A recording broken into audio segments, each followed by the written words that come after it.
자, 오늘부터는 재질 편집기라고 해서요. 재질에 대한 설명을 들어갈 거예요. 일단 위에 보면 자, 뭐가 있습니까? 매트리얼 에디터, 재질 편집기란 뜻이죠. 자, 그냥 마우스 클릭해도 열리긴 하는데요. M 누르면 되겠죠? 매트리얼 에디터의 첫 글자이기 때문에. 자, 그런데 이제 여기를 처음 열게 되면 2014 버전은 이렇게 안 나오고요. 처음에는 이렇게 슬레이트 모드라고 해가지고요. 요런 모드로 이제 나오게 돼요. 자, 이거는 이제 한 2010 버전부터인가요? 나왔던 이제 그때부터 이게 나와 있는데요. 자, 이거를 써도 되겠지만 실제로 재질을 편하게 만들려면요. 모드를 뭘로 바꿔요? 컴팩트 매트리얼 에디터로 바꿔놓고 하는 게 훨씬 이해하기도 편하고, 자, 내가 재질 만들 때 편하겠죠. 자, 이렇게 바꿔놓고 이제 여기서부터 설명을 드릴까 합니다.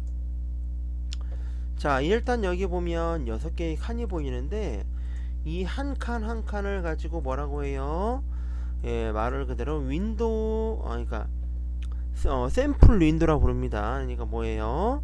샘플 견본에 대한 창이란 뜻인데 안에 있는 회색 구를 견본 샘플이라 하고요. 그 테두리 네모난 칸을 창이라고 했죠. 그래서 윈도우가 되겠죠. 그래서 밑에서 내가 설정을 하게 되면 어떻게 됩니까? 위에 있는 곳에 뭐예요? 샘플 윈도우가 변경이 되겠죠. 자, 무슨 얘기예요? 샘플 윈도우는 한마디로 내가 재질을 설정하는 거에 대한 미리 보기 창이라고 생각하시면 돼요. 자, 그러면 여기를 갖다가 어떻게 사용합니까? 자, 제품 디자인이나 어떤 전시 디자인용이라면 오른쪽 클릭해서 24개로 6424죠. 보면서 작업할 수 있고요. 왜냐면 재질 개수가 얼마 되지 않기 때문인데, 그게 아니고 인테리어다 했을 때는 인테리어 같은 경우는 자, 6개만 봐도 상관이 없습니다. 이유는요, 이 한 칸을 뭐 100개 1000개까지 재질의 개수를 늘릴 수가 있기 때문이겠죠. 그래서 지금 보시는 것처럼 이렇게, 자, 뭐 일단은 인테리어 용도로 강의를 하기 때문에 이렇게 6개만 보고 이제 사용을 하겠습니다. 자, 그럼 이 다음에 이제 해야 될 건 뭐예요? 말 그대로 이제 하나씩 설명을 해보면요. 내가 만약에 어떠한 재질을 회사 가서 만들었어요. 그러면 얘에 대한 뭡니까? 뭐 광택이라는 이런 걸 표현을 했는데, 자, 예를 들어 위에 있는 사람이 와가지고 컬러가 마음에 안 들고 광택은 마음에 든다 했을 때, 자, 이렇게 사용하겠죠. 오른쪽 클릭하면 드래그 카피라는 게 체크가 되어 있죠. 이게 무슨 뜻이냐면요, 광택이나 어떤 주변 설정들은 마음에 들지만 컬러가 마음에 안 들면 새로운 재질을 만들 필요 없이 얘를 복사해 넣으란 얘기죠. 클릭 드래그입니다. 그래 놓고 얘의 컬러만 변경하게 되면 다른 재질이 되겠죠. 그래서 이 카피라고 하는 걸 쓰는 이유가 뭐 여러가지 의미가 있겠지만, 그 중에 첫 번째로 지금 보는 것처럼 뭐예요? 비슷한 형태의 재질이라면 갖다 복사해서 변경하면 금방 만들겠죠. 이런 때 사용하게 되겠습니다.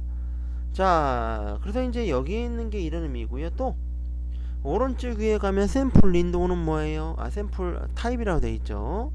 안에 있는 구의 모양을 말하는데 실린더, 그러니까 실린더 모양으로 바꿀 수가 있고요. 박스 모양으로 바꿀 수 있지. 이거 왜 바꾸겠습니까? 자, 내가 만든 오브젝트가 실린더를 닮았다. 그럼 실린더의 모양으로 재질을 넣어보는 게 좋겠죠. 이런 때 쓸 수 있는 게 오른쪽 클릭의 드래그 로테이트인데요. 이건 어떻게 사용해요? 마우스 휠 버튼을 클릭 드래그 해주면, 자, 오브젝트가 회전이 되죠. 샘플이. 그 샘플의 모양을 바꾸고 회전해 주게 되면 되는데, 구에서는 할 의미가 없죠. 구이기 때문에 돌려봤자 그게 그거니까. 그래서 내가 들어간 광택이 기본 상태일 때는 보이지 않다가 회전을 시키니까 보이게 되겠죠. 그래서 미리 보기에서 미리 보고 재질을 넣는 거니까 이렇게 해놓고 보고 판단을 해봐서 마음에 든다 그러면 넘어가면 되겠죠. 자, 그래서 이제 이렇게 해놓고 원상태로 돌릴 때는 아까 봤겠지만 마우스 오른 클릭하고 리셋 로테이션 하면 원래대로 돌아가겠죠. 자, 이런 식으로 사용한다 이겁니다. 자, 그러면 여기 보면 백그라운드는 뭘까요? 백그라운드는 내가 만약 오파시티라는 설정 값을 90으로 내린다면 이거는 투명도를 말해요. 투명한 유리라든지 물을 만들 때 쓰는 건데 얘를 10%쯤 내렸거든요. 100에서 90으로. 그러면 얘가 투명했다는 느낌이 있어야 되는데 그러지 않죠? 자, 지금 방금 더블 클릭하면 겁니다. 더블 클릭하면 커지죠. 얘를 갖다가 백그라운드 눌러야만 얘가 투명한지 뭐한지를 알 수가 있겠죠. 그래서 이거 누를 때는 언제예요? 지금 보는 것처럼 유리나 물, 그러니까 투명 플라스틱 또는 반사 유광이죠. 반사가 심한 재질에 어떤 물체가 반사되는지 보고 싶으면 백그라운드 눌러서 체커 패턴이 뒤에 보인다든지 표면에 반사가 일어난다든지 보고 싶을 때는 반드시 백그라운드 눌러야 돼요. 매우 중요하죠. 그 다음에 이제 여기 보면 샘플 UV 타일링은 뭐예요? 기능은 필요 없고요. UV가 뭔지 알면 되겠죠. UV는 자 뭡니까? 이미지 JPG 같은 이미지의 가로 세로를 말해요. 자 그래서 여기 보시는 것처럼 자 UV는 그냥 가볍게 알면 돼요. JPG의 이미지의 X, Y 가로 세로 축이다 이해하시면 되겠습니다. 자 그 다음에 이제 쭉 넘어갈게요. 딴 건 필요가 없으니까. 자 그래서 이제 넘어가면 자 우리가 만약에 내가 만든 재질을 만들긴 했으나 적용하지 못하면 안 되겠죠. 적용하는 방법을 보면요. 자 여기 세 번째 칸에 보면 Assign Material to Selection이 나오죠. 선택한 것에 재질을 적용하라는 뜻입니다. 눌러보겠습니다. 들어가네요. 투명해졌죠 살짝. 예, 내가 만든 오브젝트에 재질을 적용하겠다는 뜻이에요. 자 그래서 이걸 모르면 절대로 안되죠. 왜요? 만들었는데 재질 못 넣으면 안되니까요. 그 다음에 해야 될 건 뭡니까? 첫 번째 있는 재질을 넣고 싶다 그랬을 때 얘 넣을 거예요. 선택을 하고 누르면 되는데 요런 창이 뜨게 돼요. 이유는 아까 이 재질을 이쪽으로 복사하면서 이름까지 복사가 했어요. 그러니까 01 디폴트, 01 디폴트라는 이름을 공유하기 때문에 한 화면에, 그러니까 한 프로젝트상 뭡니까? 같은 이름을 가진 재질이 두 개 이상 공존할 수 없기 때문이겠죠. 그래서 간단합니다. Rename this material 해놓고 뒤에다가 1번 같은 번호를 넣어줍니다. 그럼 들어가죠. 이유는 얘 이름은 이제 디폴트 1이고요. 얘는 디폴트죠. 그러니까 다르니까 들어가는 데 지장이 없게 됩니다. 그러니까 이런 메시지가 뜬다면 항상 이렇게 rename 해서 이름을 변경하시면 되겠죠. 자 그리고 쭉 넘어가서요 이제 중요한 게 있어요. 내가 여기에다가 재질을 만드는데 자 나무 재질을 만들고 싶다 그러면 어떻게 돼요? 자 요렇게 인터넷을 들어갑니다. 들어가서 뭐예요? 여기다가 뭐 하면 될까요? 자 여기에다가 구글에다가 예를 들어서 우드라고 친다 이거예요. 자 우드라고 쳤을 때 요렇게 나오는데요. 자 구글에 이미지를 검색해 볼게요. 자 그럼 이런 이미지가 뜨게 됩니다. 자 여기에서 나는 이 이미지로 나무 재질을 표현하겠다 저장을 할 거예요. 자 여기서 문제는 뭐가 되겠습니까?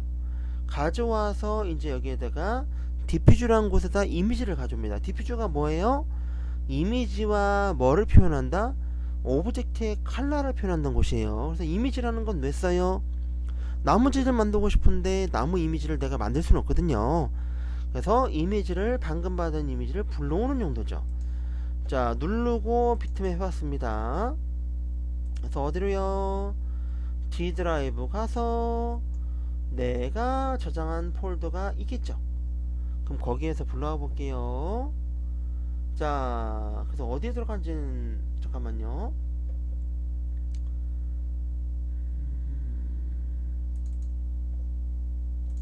자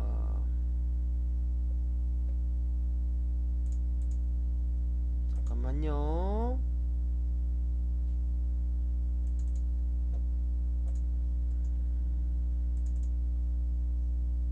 자 다시 한번 저장해 보겠습니다.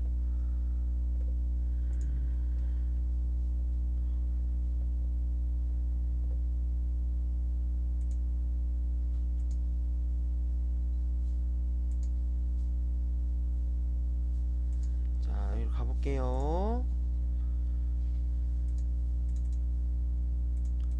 자, 여기에서 나무 이미지를 이렇게 열어보면 이런 이미지죠.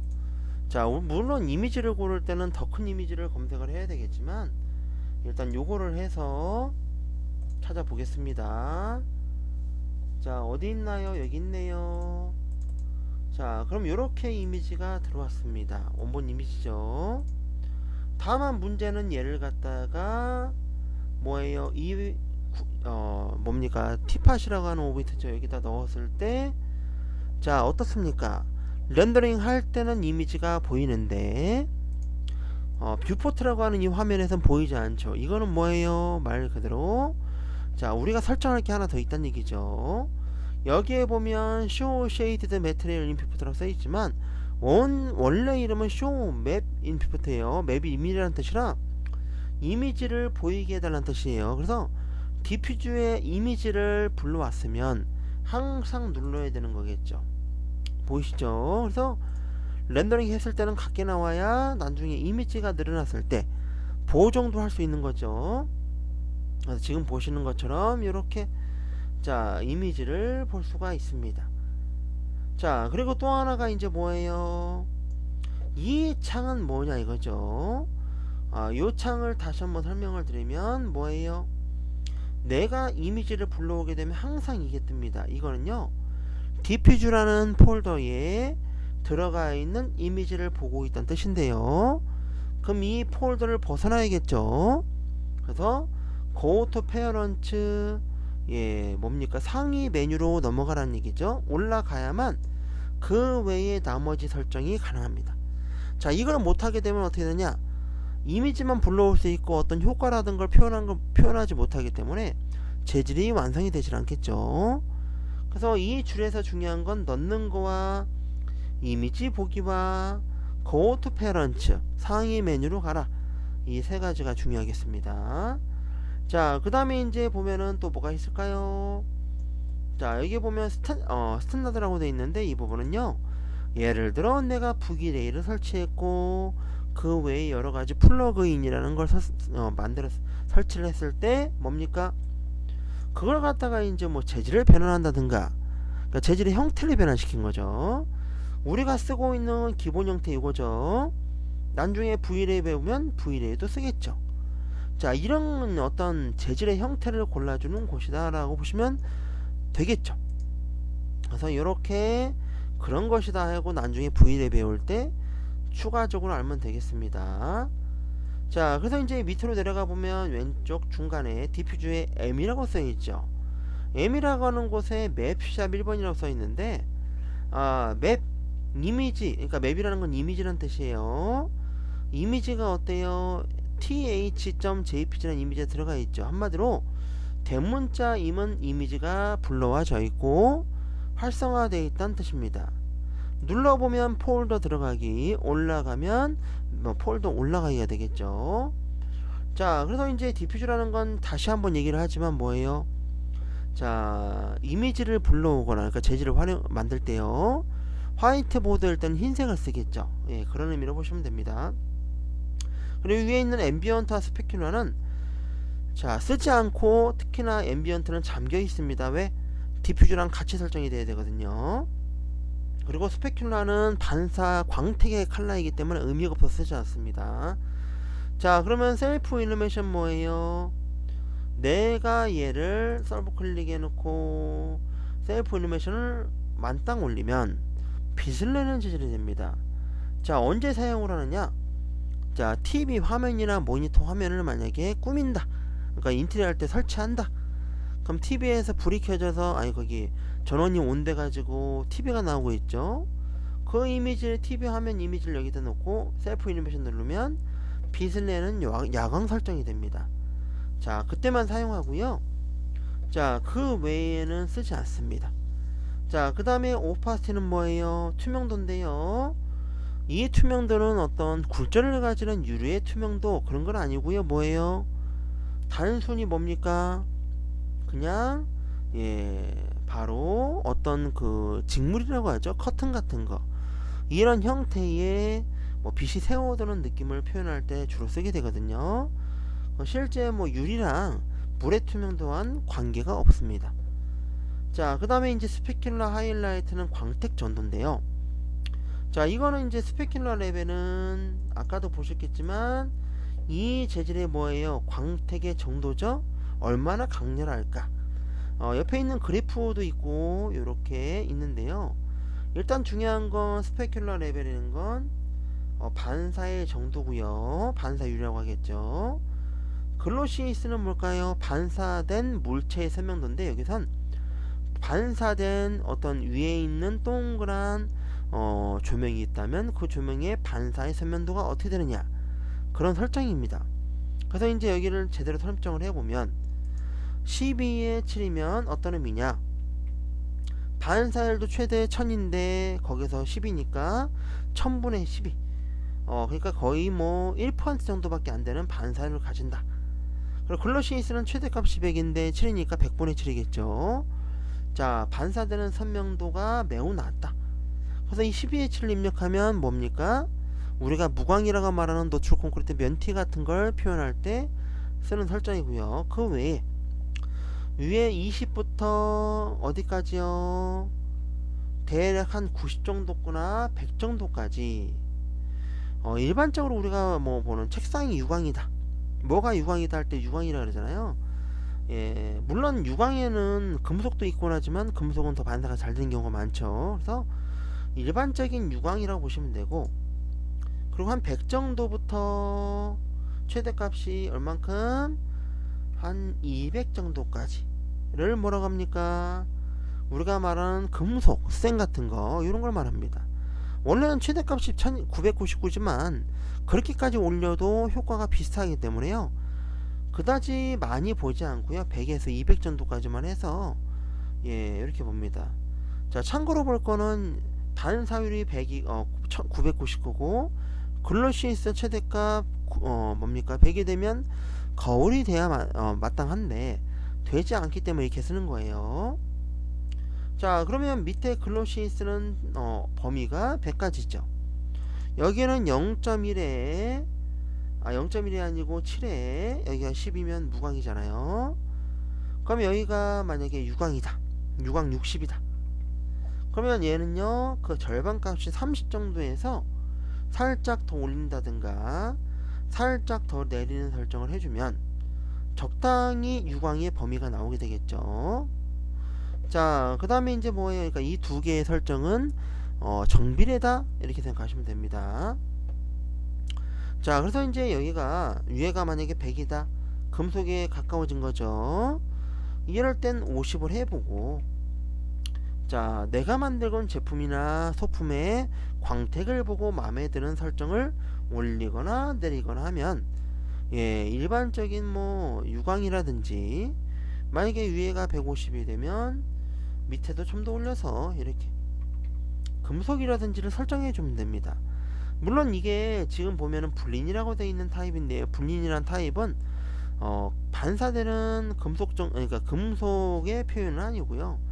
금속, 알루미늄 샤시 같은 그런 재질 빼고 나머지에 쓸 때만 불린하기 때문에 나중에 메탈을 했을 때 스페큘러 레벨이 100이 넘어갈 경우가 많고요. 그리고 글로시스가 100에 가까울 경우가 있겠죠. 그건 그때 보도록 하겠습니다. 지금은요 한 60에 30 정도의 유광 정도라고 보시면 됩니다. 자, 그래서 오늘 배웠던 건 뭐예요? 메트레이터 재질 편집기의 1차 과정입니다. 기본적인 유광, 무광 이런 반사율에 이미지를 불러올 수 있고 뭐예요? 예, 야광인 설정을 한번 봤습니다. 자, 다음 시간에는 뭐를 볼 거냐면요, 유리 재질과 금재 그 외에 거울 재질, 이런 재질을 만들면서 자, 재질의 3요소라고 하는 범프의 기능이라는 걸 보겠습니다. 자, 그래서 자, 오늘은 여기까지 하겠습니다. 자, 다음 시간에 보도록 하겠습니다.